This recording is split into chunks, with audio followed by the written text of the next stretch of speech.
गंजाम जिला भंजनगर निर्वाचन मंडली भाजपार सक्रिय कार्यकर्ता सम्मेलन गुरुवार भंजनगर अनुष्ठित होईछि।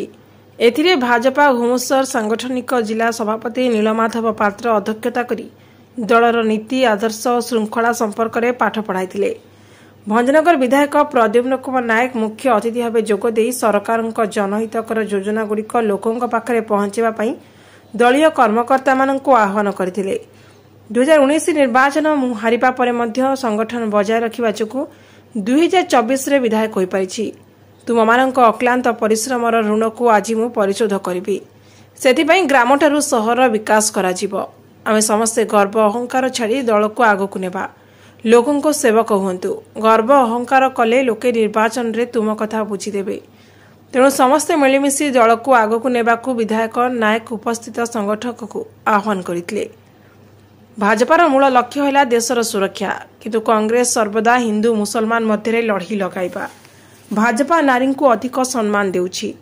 आगकु त्रिस्तरीय पंचायत निर्वाचन एवं पौर निर्वाचन हेब।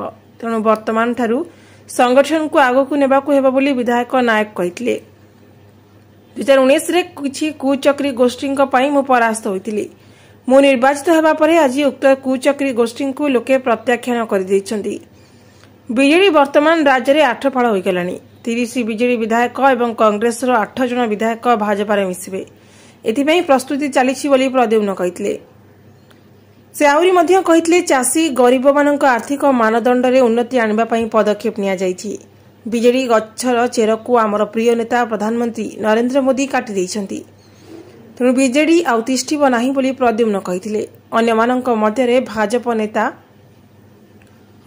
मध्य भाजपा नेता मानस जेना, लक्ष्मी बिशोई, संतोष पाल, जगन्नाथ प्रसाद, ब्लॉक एमपी प्रतिनिधि महेंद्र पंडा, सक्रिय कर्मकर्ता सभानेत्री भोली साहू प्रमुख जोगदे निज निजर वक्तव्य रखिथिले।